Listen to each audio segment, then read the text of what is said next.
본문에서 왕이 없어졌다, 모사가 죽었다라고 하는 이 표현은 당시 남쪽 유다가 풍전등화와 같은 시국, 그들의 운명이 바벨론에 의해서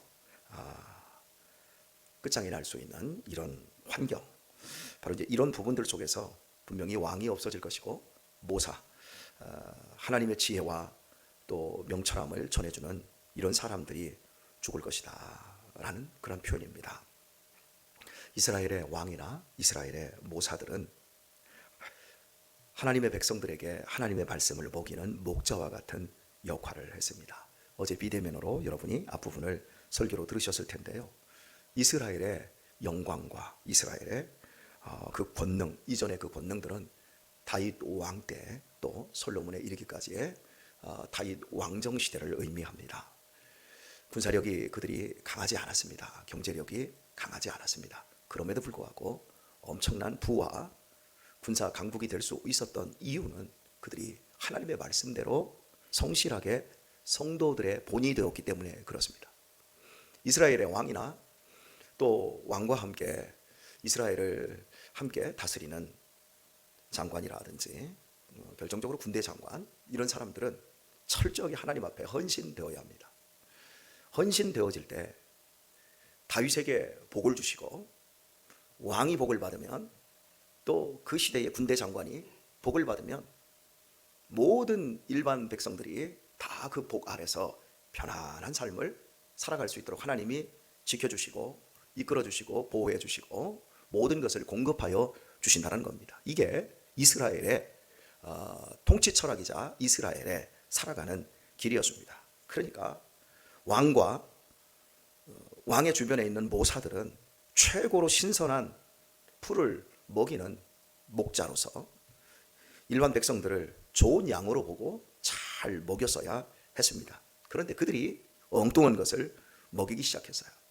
왕들이 하나님 앞에서 헌신된 것을 버리고 그의 모사들이 세상의 지식과 정보를 가지고 이스라엘을 다스리려고 했을 때 결국 하나님의 말씀에 권능이 떠나가 버립니다.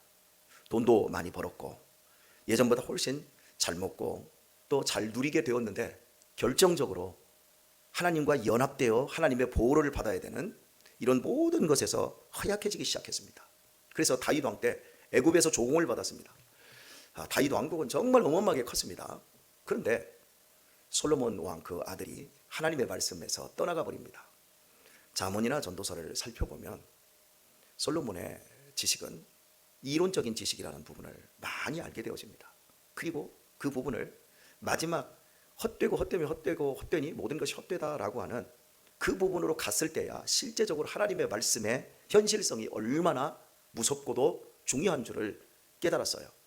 반면에 다윗 왕은 처음부터 고난의 풀무습 속에서 하나님의 말씀만을 붙들었어요.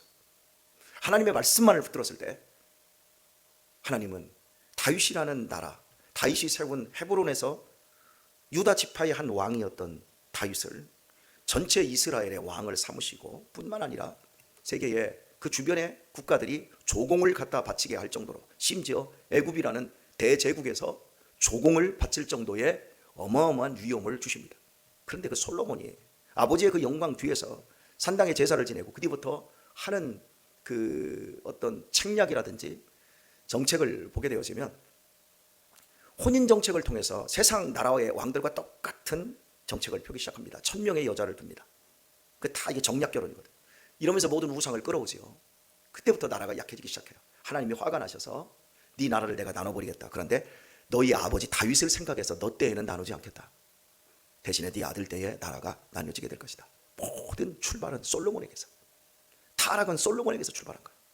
우리가 성경을 보면서 솔로몬의 지혜와 솔로몬의 영광을 우리에게 달라라고 기도도 하시고 우리 자녀들이 솔로몬과 같은 지혜를 달라고 이렇게 얘기하지만 실은 솔로몬의 지혜를 달라고만 안 되고 다윗의 지혜를 달라고 해야 돼요. 솔로몬은 왕이 된 이후에 지혜를 한번 구하기 위해서 기브온 산당에서 1000번제를 드렸어요. 그런데 그 기브온 산당에 갔을 때 퍼포먼스였어요. 그리고 그 뒤부터 추락의 길을 가요. 산당에서 제사 지내고 자기 궁부터 져요. 그리고 나서 성전을 지어요. 이제 지었으니, 지어놓고 지었으니 앞으로 더 지어져 가야 되는데 지었기 때문에 누리는 대로 가요.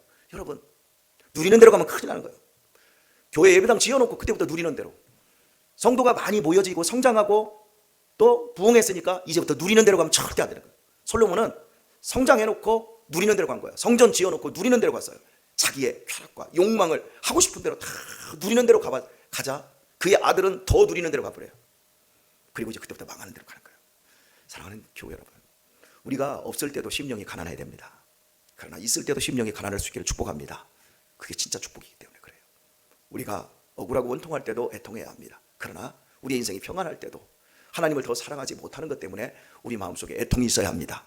우리가 줄이고 목마를 때에도 정말 고통 속에서 줄이고 목마르며 하나님만 바라봐야 되겠지만, 넘치도록 부어주는 흔들어 넘치는 상황 속에서도 줄이고 목마름으로 하나님을 바라볼 수 있기를 축복합니다. 이게 우리가 사는 길이에요. 그런데 솔로몬 이후에 유다 왕들이 하나님의 이런 지식을 가지고 살아가지 않고 세상의 지식과 정보를 국가로 끌어들이기 시작하는 거예요. 그리고 그걸 가지고 백성들을 다스리기 시작하는 거예요. 그러니까 백성들도 다 간교해지는 거죠. 하나님은 이스라엘 왕을 대표로 해서 백성들에게 모든 복을 내려주시는데 이스라엘 왕이 진짜 복을 못 받는 거예요. 세상에 부스러기 복을 다 가져다 놓고 예루살렘에 다 들여다 놓고 하나님이 복 주셨노라 찬송하고 감사하고 하나님을 사기쳐버리는 거예요. 그리고 조금씩 영적으로 병들고 망해가기 시작하더니 결국에는 오늘 본문에서 바벨론에 의해서 이제 이 미가 시대가 끝이 납니다. 그 직전에 왕이 없어졌다. 모사가 죽었다. 즉 하나님의 말씀을 섬기고 대표자로 해서 복을 받아야 될 사람들이 죽어버렸다. 이렇게 하나님이 말씀하고 있는 거예요. 약간 알레고리칼, 풍유적인 해석일 수 있을지 몰라도 저는 많은 사람들이 세상의 지식으로 살아가려고 합니다만은 여러분은 하나님의 지식으로 살 수 있기를 축복합니다. 그리고요, 특별히 우리 가정 안에 우리의 자녀들이 얼마나 머리가 똑똑합니까? 여러분의 자식들이 여러분보다 더 많이 배웠어요. 여러분은 대학을 못 나오셨어도 자식들은 다 대학 나왔어요. 여러분보다 지식과 정보에 있어서 훨씬 뛰어납니다. 그런데 그 지식과 정보를 가지고 돈을 많이 벌고 생활이 부유하고 윤택하다 할지라도 그거 가지고 여러분 안심하지 마시고 여러분만큼은 하나님의 지식과 하나님의 정보가 들어올 수 있는 안테나 역할을 여러분이 충실하게 할 수 있기를 축복합니다. 그것이 오늘 우리의 사명인 거예요. 세상 지식은 결과를 예측할 수 있어요. 공부를 잘합니다. 1등만 합니다. 그럼 그 사람의 앞으로의 인생의 결과가 예측이 돼요, 안 돼요? 기술이 아주 뛰어나요. 좋은 대학에 들어갔어요. 그러면 그 사람의 앞으로의 인생의 향방이 대충 예상이 돼요, 안 돼요? 평택에서 수학 아카데미를 1등만 하고 평택에서 상위권 학교에서 1등만 해요. 걔가 대학 어디 갈 것 같아요? 지방대학 갈 것 같아요? 아니면 서울 쪽에 있는 중심대학에 갈 것 같아요? 뻔하잖아요. 그러니까 세상 지식은 앞으로의 향방이 전망이 좋을 수밖에 없기 때문에 많은 사람들이 세상 지식으로 자신의 인생의 첫 번째 자리를 채우려고 하는 거예요. 하지만 세상 지식이 줄 수 없는 것이 있다는 사실을 몰라요. 많은 사람들이 세상의 정보가 아주 뛰어나서 어디에 돈의 흐름이 있고 어떻게 하면 돈을 한 움큼 옮겨줄 수 있고 어떻게 하면 지원금도 더 많이 탈 수 있고 이런 것들이 아주 빠른 사람들이 있어요. 그게 나쁜 게 아니에요. 하지만 그 지식과 그 정보보다 여호와를 경외하는 것이 지식의 근본이언을 미련한 자는 하나님의 훈계와 이 모든 것들을 멸시한다 그래요. 하나님을 아는 지식을 첫 번째 둬야 됩니다. 세상 지식은 우리가 몰라도 하나님을 경외하고 하나님을 따라갈 수 있는 이 지식이 우리의 자녀들 속에서, 아니 내 삶 속에서 가장 첫 번째 지식으로 자리할 때 세상을 말씀으로 통치하시는 하나님의 복이, 하나님의 능력이 우리 안에서 떠나가지 않게 되어집니다. 그러나 아무리 많은 것을 가지고 있고 아무리 지혜가 있고 지식이 있고 정보가 있어도 솔로몬처럼 점점 떨어져 나가는 거예요. 그리고 결국에는 솔로몬의 자식대에 나뉘어버리고 수치를 당하고 이렇게 되어지는 거죠. 하나님의 말씀은요, 결과가 예측이 안 돼요. 분명히 공부를 잘해요. 아니 저 친구가 공부를 정말 못해요. 그런데 예수님을 잘 믿어요. 예수님 안에서 공부를 잘했다고 해서 그 사람이 앞으로 굉장히 뛰어난 자리에서 엄청난 능력을 행하면서 일한다? 보장되어 있지 않아요. 왜요? 믿음의 사람들은 하나님의 말씀이 우리 안에 들어오면 양이 되기 때문에 세상 사람들은 나가가지고 뇌물도 받고 온갖 경쟁과 나쁜 짓 하면서 다른 사람을 찍어 누르면서까지 자기가 성공하는 길로 가요. 그러나 예수님 믿는 사람은 하나님이 우리를 그 길로 가지 않게 해요. 그러니까 우리는 예측이 안 돼요. 그렇다고 해서 공부도 못하고 애가 막 비리비리했어요? 그 애가 나중에 어마어마한 자리에서 엄청난 역량을 펼치면서 인생을 헤쳐나가는 것을 보게 되어져요. 왜? 하나님이 약한 자를 들어서 강한 자를 부끄럽게 하시는 이러한 삶도 하나님이 허락하여 주시거든요.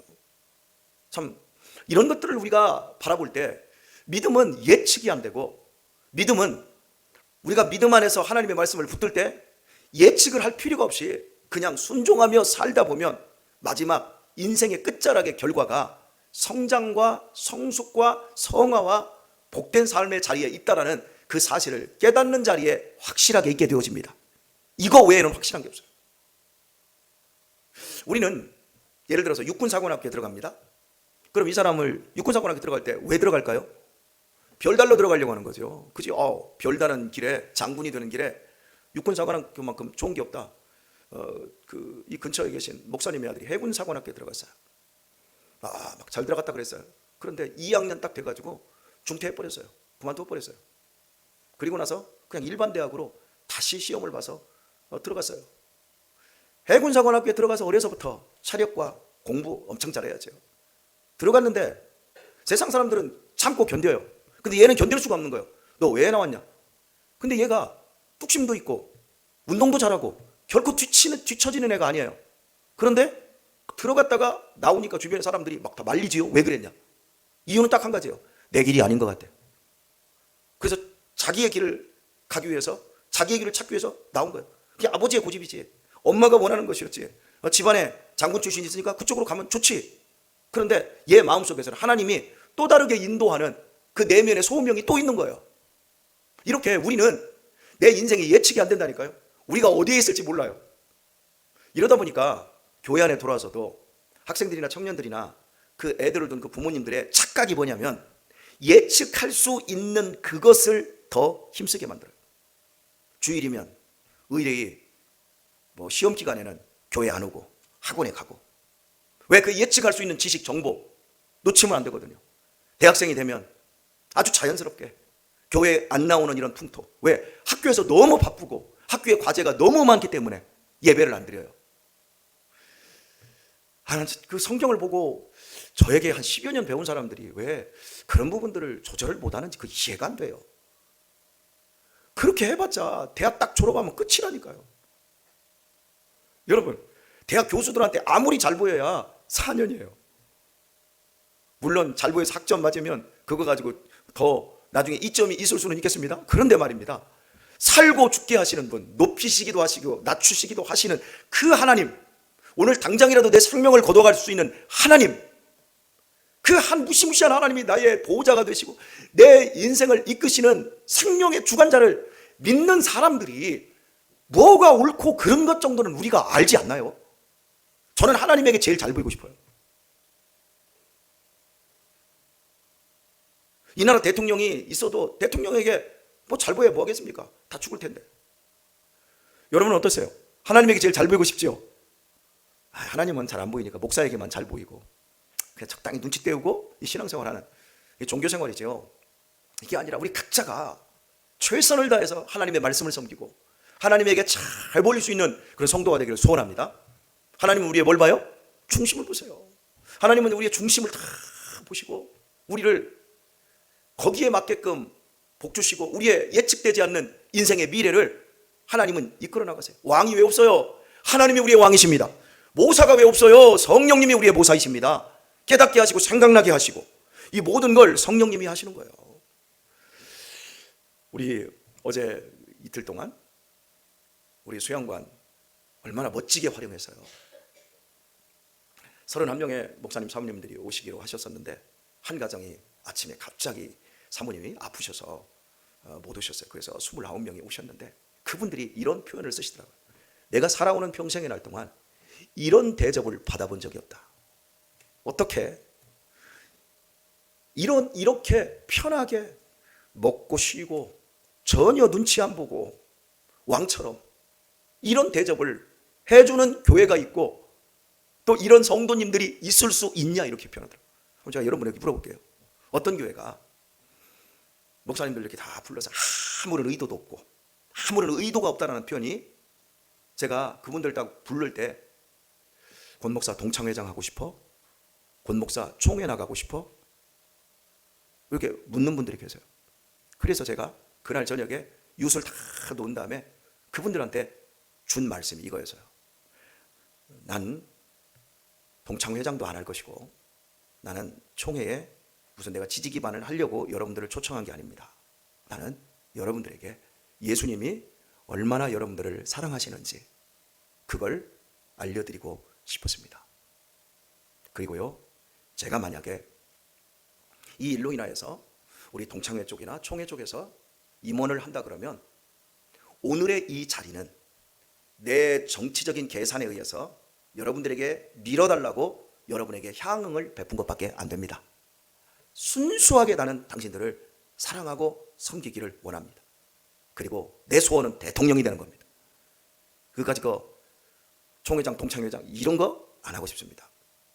그러니까 딴 생각하면 절대 안 된다고. 여러분, 그분들이 감동을 받아요. 그리고 어제 저녁까지 다 먹고 이렇게 돌아가시는 각자의 삶으로 돌아가면서 권 목사님 내년에 또 불러줄 거지? 그래서 안 죽으면 내가 불러줄게. 제가 이제 그렇게 했어요. 여러분, 어제 오신 분들이 저보다 나이가 어리든가요? 많든가요? 저보다 다 나이가 많은 분들이에요. 그 중에는 78살 되신 분도 계셨고 거기 오신 분 중에 어제 그날이 칠순이었던 분도 계세요. 여러분이 칠순잔치 해주셨어요. 감격이죠. 여러분, 우리가 이렇게 섬길 수 있다라고 하는 것, 우리가 이 세상을 한 세상을 살아가면서 믿음 안에서 우리에게 부어지고 있는 하나님의 지식을 한번 보세요. 해외여행 한번 가서 골프 치러 동남아에 가서 400만 원, 360만 원 쓸 수 있습니다. 자기 혼자 시큰 향락 제공받고. 그런데 우리는 십시일반 조금씩 모아서 그런 사람들을 섬길 수 있고. 우리 누가 아침에 그러더라고요. 목사님이 막 고기를 굽는데 제가 고기를 잘 굽지요. 목사님들이 하나도 안 도와주더라고. 그분들이 고기를 구워봤어야지. 그렇게 대규모로 고기를 구워보지를 않았으니까, 누구를 섬겨보지도 못하시고 그렇게 하지를 못하셨으니까 덤벼들지를 못하는 거예요. 여러분이 그걸 이해를 하셔야 돼요. 목사님들이 대접만 받으시고 어떻게 목사님 막 땀을 제가 비 오듯이 흘렸어요. 불 앞에서 1시간 정도로 막 비 오듯이 흘리니까 콧물도 물어도 지금 비염이 오고요. 제 몸이 어제 정상이 아니더라고요. 그 모든 것들이 본인 속에 있는 습관, 안 해봤으니까 겁이 나니까 감히 붙을지도 못하잖아요. 근데 우리 딱 와서 일하는 사람을 보세요. 우리 박미옥 권사님 제일 먼저 고기 있으니까 와가지고 막 하잖아요. 그 늘 농막에서 하던 일이니까. 또 박정숙 권사님도 가위 들고 딱 오잖아요. 왜? 우리는 늘 하는 일이니까. 예, 우리 유신이 보세요. 화장실 청소 3개 다 하고 지 싹 하고 거기서 고기 싹 하고 늘 하던 일. 여러분, 우리는 하나님으로부터 오는 지식을 공급을 받습니다. 그 왕께서 우리들에게 섬겨봐라. 그럼 섬기는 거예요. 할렐루야. 성령께서 우리 안에 말씀으로 감동을 주시고 그러면 나누고 베풀고 우리도 어렵고 우리도 힘들지만 우리보다 더 약하고 힘든 사람들을 섬길 때 하나님 아버지께서 우리들에게 주시는 생명의 평안과 자부심과 기쁨이 크지요. 여러분, 오늘도 세상의 지혜를 구하지 마세요. 세상의 지혜는 우리를 얄팍하게 만들고 우리를 떨게 만들고 우리를 비교하게 만들어서 속상하게 만듭니다. 그러나 하나님의 지식은 내가 너 사랑해, 내가 너 쓰기를 원해, 그리고 내가 너 책임져 줄 거야. 하나님이 이번에 함께 하신 모든 목사님들을 책임져 주실 뿐만 아니라 찬조하고 기도하고 함께 섬겨주신 모든 성도님들을 풍성하게 책임져 주실 줄 믿습니다. 이 복을 우리가 누리고 사는 거예요. 이 하루도 복된 하루 살아가시면서 승리하시고 감격하시고 행복해하시고 웃어주시고 칭찬해주시고 멋들어진 하루를 사시기를 우리 주 예수님의 이름으로 축원합니다.